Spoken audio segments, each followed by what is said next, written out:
Sociedade Digital. Salve, salve, habitantes da Sociedade Digital! Sejam todos muito bem-vindos ao programa mais tecnológico do seu rádio, da TV e também da internet. No programa de hoje falamos sobre bebidas. Uma tecnologia vai mudar, ou na verdade já está mudando a experiência, o consumo. Dá para personalizar essa história ou hiperpersonalização e tecnologia é coisa só de tecnologia. Não dá para extrapolar essa fronteira. Para explicar para a gente como funciona essa história toda, está aqui o Alexandre Percevale, que é diretor de TI do Grupo Heineken. Alexandre, seja muito bem-vindo ao Sociedade Digital. Muito obrigado. Eu que agradeço a oportunidade de estar aqui com vocês. Espero poder contribuir de forma que a gente explore bem os assuntos aqui. Com certeza vai. Eu vou começar te pedindo um panorama geral. A gente tem falado muito aqui no Sociedade Digital sobre Customer Experience, Perfeito. Sobre personalização e, de uma maneira geral, essas são atribuições muito ligadas a produtos digitais. Perfeito. No entanto, a gente fez conversas aqui com a NBA, com o futebol, o Inova São Paulo veio aqui, falar assim, dá para mudar a experiência do torcedor, dá para mudar como um fã consome um produto que é ali físico que está acontecendo. Vou te fazer essa mesma pergunta. Dá para usar tecnologia para mudar a experiência no consumo de uma bebida? Perfeito. Dá para mudar. E eu vou dividir em duas cadeias. Vou dividir esse tema em duas coisas. Primeiro, como que a gente também chega ao varejo como experiência personalizada, ou seja, como que eu ofereço o produto correto para a ocasião correta, no preço correto, com as missões corretas. Depois eu vou explicar um pouquinho mais o que é uma missão nesse contexto de venda, para o nosso varejo, que é quem, na grande maioria dos casos, vai abastecer esse consumidor, né? Então, a gente já prepara esse território desde essa primeira perna, como a gente costuma dizer, desse processo. Mas, ao mesmo tempo, a gente... muitas coisas são embrionárias, muitas coisas já têm um nível de maturidade, de experiência bastante razoável.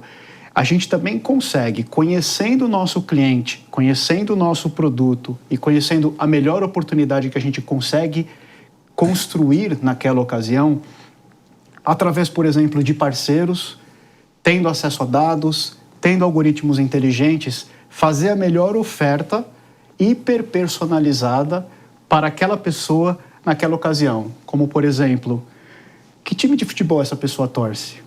Cerveja ou outras bebidas que podem ser não alcoólicas também estão associadas numa ocasião de consumo, né, a um evento como esse.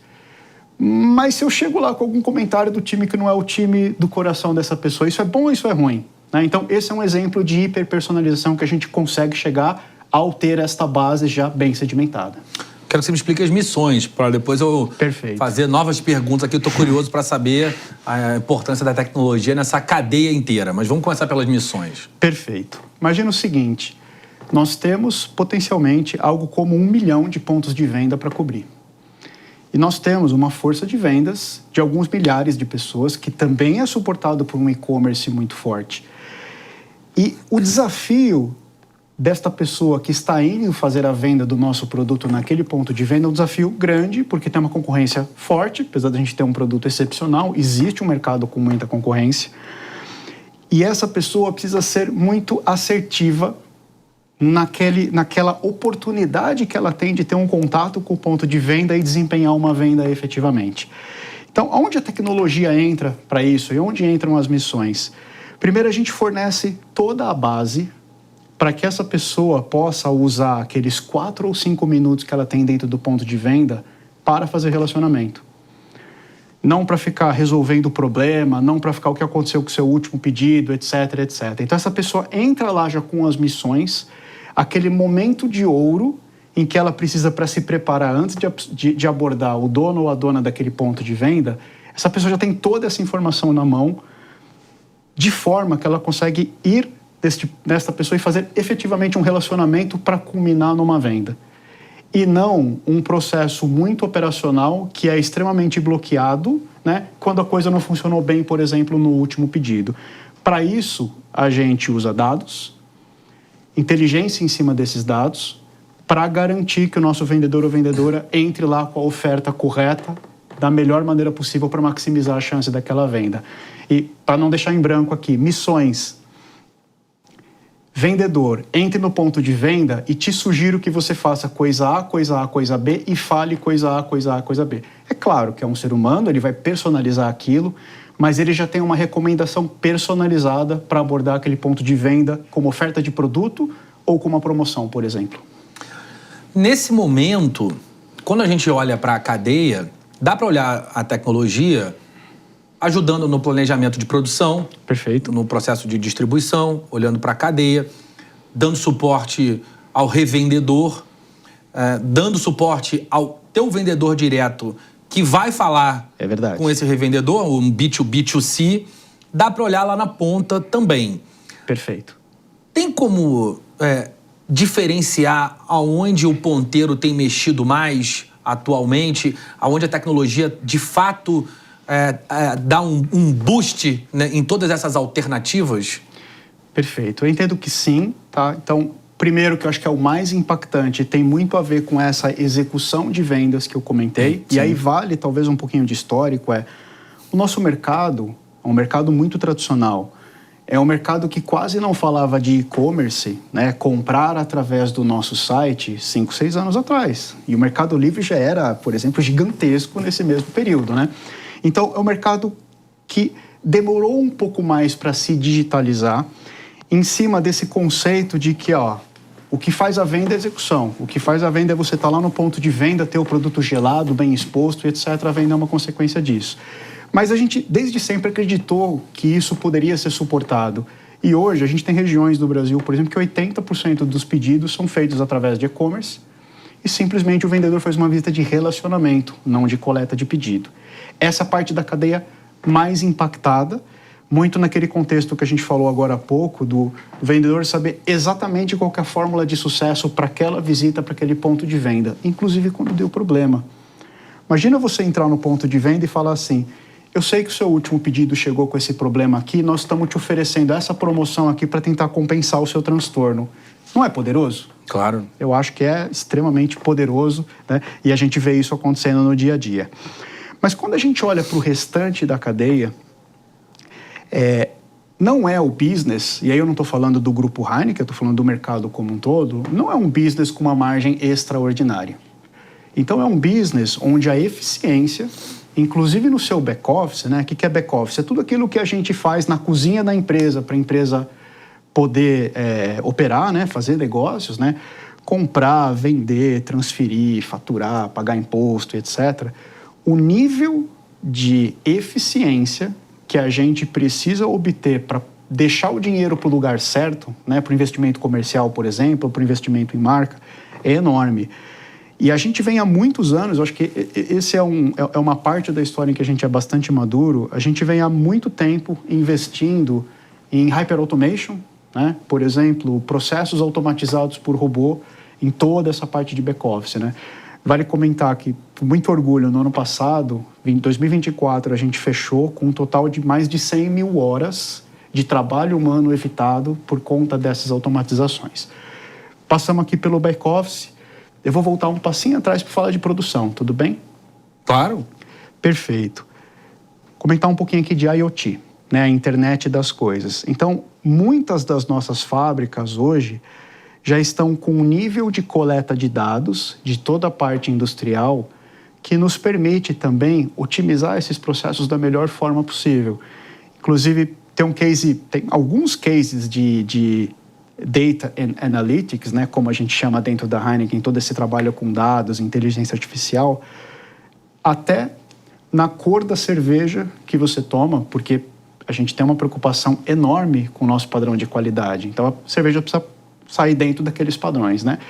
Então, a gente consegue predizer que aquela safra, com aquele malte, quanto que ele vai precisar de correção de cor, né? Porque o malte é um produto orgânico, mas ele passa por um processo para, claro, por exemplo, conseguir dar cor ali no produto.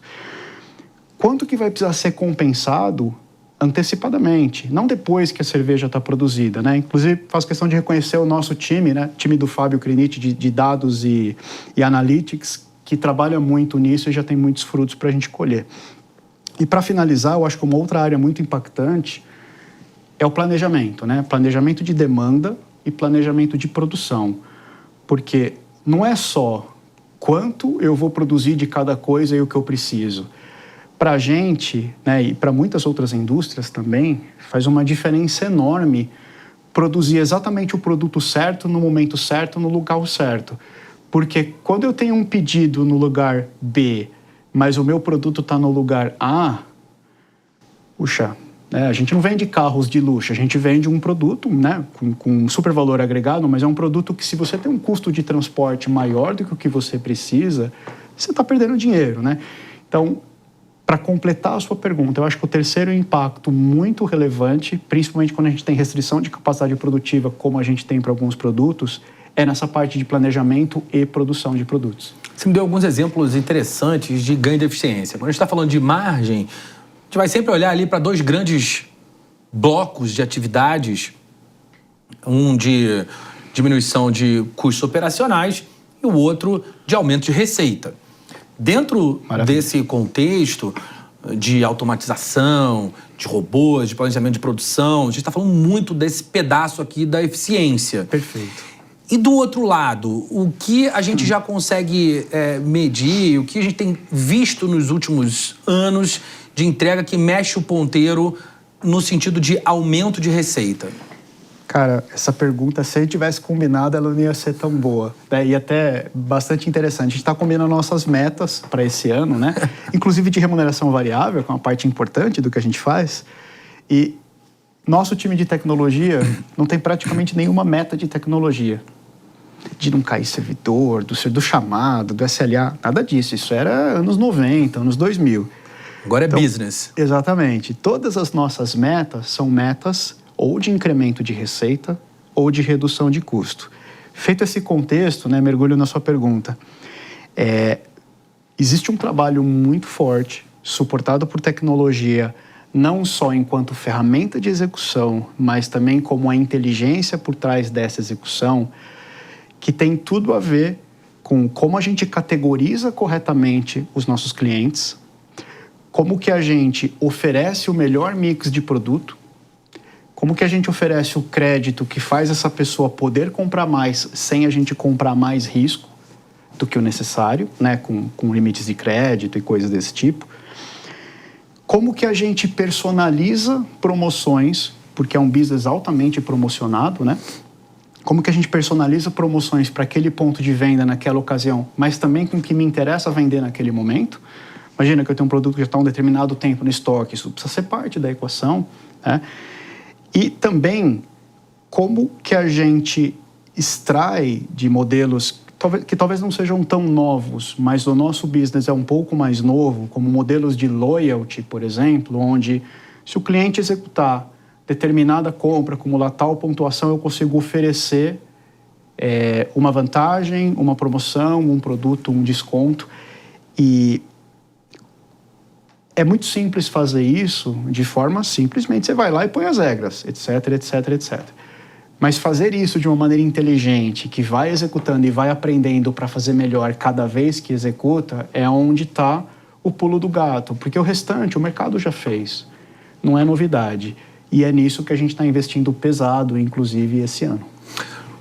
Quando a gente fala de e-commerce, nesse contexto de varejo de bebidas, eu falo de uma estrutura que opera mais no B2B ou vai vender na ponta? Essa também é uma pergunta muito interessante. Primeiro, a gente pacificou o B2B, ou seja, como que a gente vende, por exemplo, para o varejo, para um supermercado, para ele vender ao consumidor final. E a gente fez algumas escolhas estratégicas também de como a gente oferece o nosso produto para o consumidor final. E as escolhas que a gente fez até o momento são escolhas de fazer isso através de parceiros. Por quê? Porque nós temos uma relação muito forte com o varejo também. E acho que tem uma frase muito interessante que a gente eventualmente ouve na Heineken, né? Faz parte da nossa cultura. A gente quer ser o melhor nisso, mas a gente não quer ser bom em tudo. Então, como que eu foco naquilo que realmente me diferencia e uso parceiros estratégicos para fazer aquilo que ele já é muito bom. E aí não tem o problema em citar. Por exemplo, nós estamos falando de Rappi, nós estamos falando de iFood, parceiros muito fortes que hoje nos ajudam a chegar no B2C.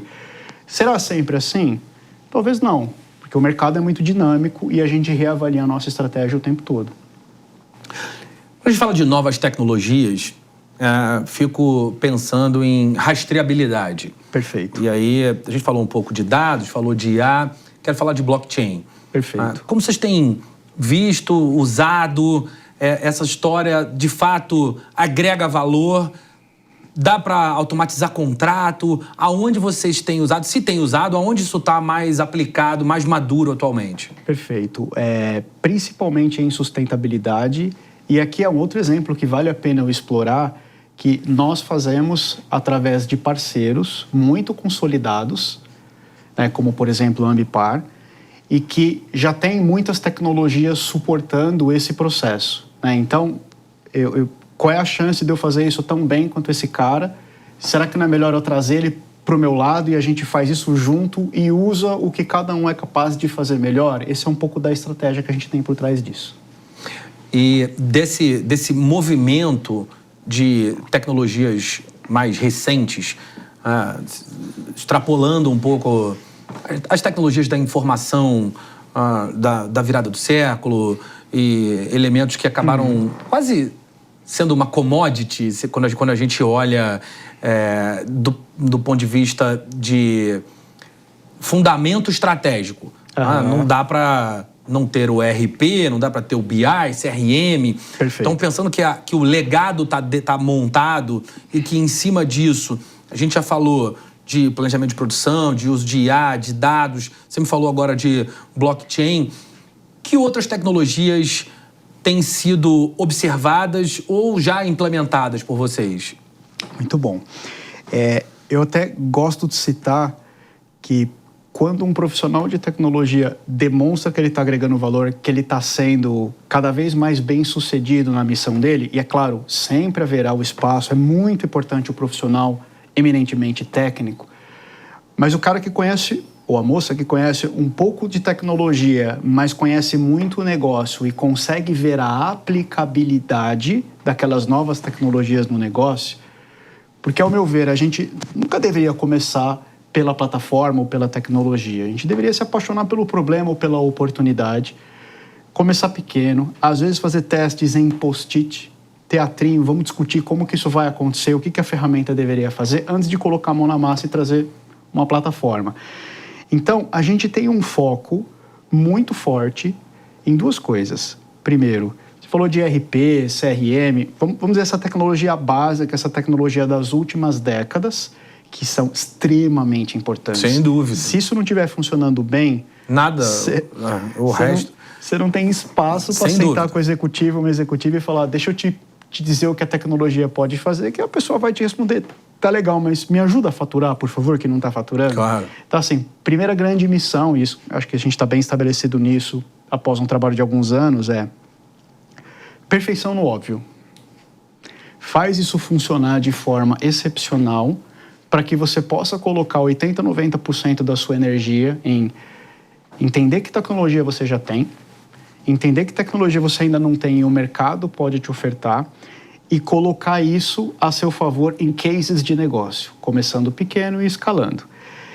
E para fechar a resposta, né, o nosso foco agora, não só agora, mas com mais intensidade nesse momento para novas tecnologias, é o foco de hiperpersonalização em vendas e em marketing, tá? Muito suportado por tecnologias de Martech, parece que é um certo, falando duas vezes a mesma coisa, mas com foco grande em como o Martech ajuda a gente a hiperpersonalizar a nossa relação com o nosso consumidor final.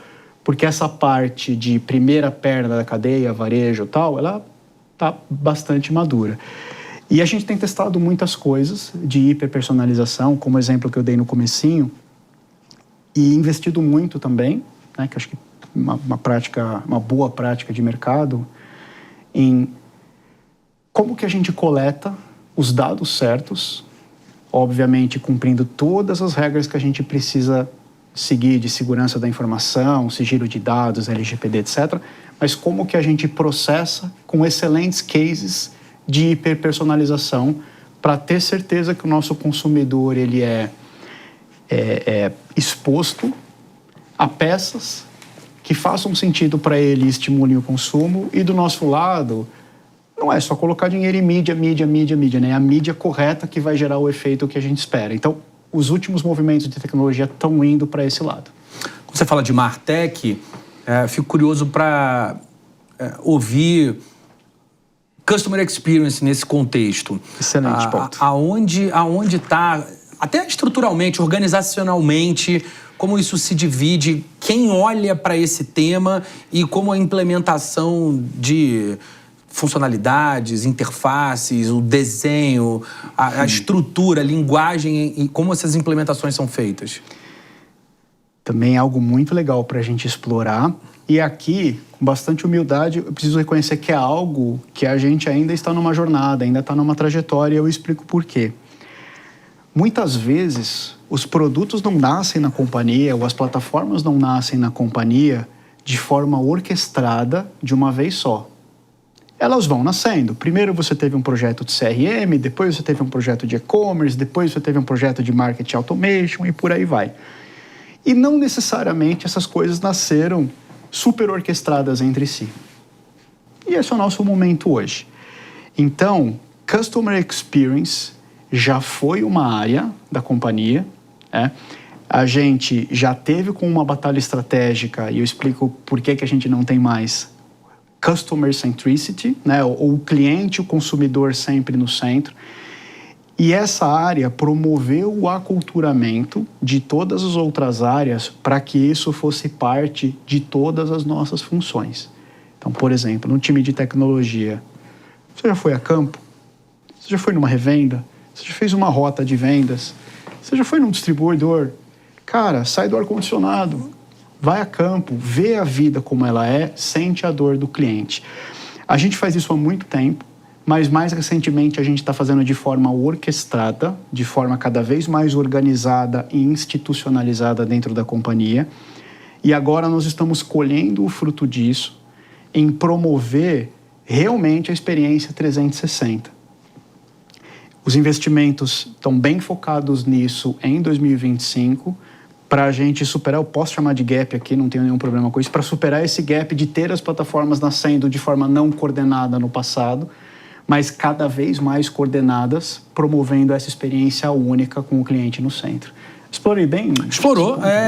Esse é o ponto mesmo. Essa é uma bola que muitas vezes fica quicando nas organizações e ou tem muita gente tentando se apropriar dela ou ela acaba ficando solta. E eu tenho uma curiosidade específica porque reconheço a importância disso e sei que esse desenho de tecnologia, quando a gente fala dessa interseção com as áreas de comunicação e marketing, ele é um terreno bastante complexo. E uma coisa que ajudou muito a gente, eu sei que eu não vou trazer nada novo aqui, mas às vezes você vê coisas que estão no mercado há muito tempo, mas não são tão usadas, né? Uma coisa que ajudou muito a gente a superar e colocar isso numa trajetória melhor e mais rápida, né? Mais ritmo para a gente resolver essas oportunidades, é a organização por squad multifuncional. Então, não tem a área disso ou a área daquilo. Eu tenho um problema que passa, ou uma oportunidade, como eu gosto de falar, que passa por vendas, por tecnologia, por logística e por customer services. Se a gente trabalhar de forma departamental nisso, né, às vezes a gente tem que ser mais startup. E é por isso que a gente aplica esse modelo, em especial no assunto Customer Centricity.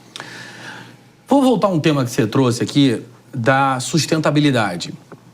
O setor de alimentos em geral tem um desafio que é sempre bastante grande de descarte, redução de emissão de carbono. O processo inteiro é bastante complexo e, como você falou, são margens que não permitem jogar dinheiro fora. Então você precisa se adequar a regulamentações, garantindo que você não está jogando dinheiro fora ali mesmo. Não dá para gastar mais do que o possível, necessário em diversas dessas iniciativas. Por outro lado, as empresas são cada vez mais cobradas por, de fato... Inclusive pela sociedade. Pela sociedade, sem dúvida. Órgãos. Sem dúvida. Pelos órgãos e pela sociedade. O consumidor lá na ponta valoriza isso também. Fator de decisão. Né? Tem ali uma discussão boa sobre o quanto ele está disposto a pagar mais por isso, mas ele está disposto a cobrar por isso. É verdade. O que vocês têm feito, ou qual o papel da área de tecnologia para que, sem trocadilhos, isso não seja greenwashing? Realmente é algo que a gente trata com bastante seriedade e eu me permito, tá? Eu não estou aqui para vender a imagem da Heineken, mas eu faço questão de fazer esse depoimento. Eu estou na Heineken há 11 anos, passei por empresas muito boas antes da Heineken, como a Unilever, Natura, lugares fantásticos que me ajudaram a moldar minha carreira. Mas uma coisa que me deixa muito feliz em trabalhar na Heineken é o nosso cuidado com fazer a coisa certa e com a nossa reputação. Se a gente precisar perder dinheiro para fazer a coisa certa, a gente vai fazer isso. Porque não é só uma política que está escrito, não é só uma lei, é o nosso princípio, né? Nós somos uma empresa familiar, como que a gente se insere na sociedade, nesse ambiente de negócios. Tudo isso para dizer que, primeiro, tecnologia chega com temas regulatórios de forma muito forte, mas isso é aquele basiquinho que sem isso a gente não opera, né? Por exemplo, rastreabilidade. Se eu precisar fazer um recall, eu consigo? Produzindo milhões de pequenos produtos por dia é trivial? Muitas vezes não é, né? Então isso é uma coisa que está bastante bem resolvida. E a partir daí, a gente lida de uma forma muito ativa com tudo que tem a ver, com tudo que permeia a defesa que a gente tem pela nossa reputação. Porque a sociedade do jeito que ela é hoje, para você perder a reputação com todo mundo gerando conteúdo e espalhando conteúdo, viralizando temas que muitas vezes nem são tão, né, verdadeiros, tão facilmente, se você não estiver super bem preparado enquanto tecnologia, mas também enquanto governança e quanto processo para isso, você perde, né? Você causa um dano ou evita um dano, deixa de evitar um dano a essa reputação de uma maneira muito rápida, né? Claro. É muito difícil reagir a uma crise. Uma crise de imagem, uma crise de reputação. Então a gente é extremamente cuidadoso, a gente usa parceiros também para fazer isso, mas nós temos uma área dedicada a fazer esse monitoramento de tudo que está rolando, tá? E como que a gente reage das maneiras mais estruturadas o possível, sempre com muita transparência. Houve sim um problema, por essa razão fizemos isso para corrigir. Porque eu acho que isso é, né, para ser da boca para dentro e não só da boca para fora, isso é imperativo.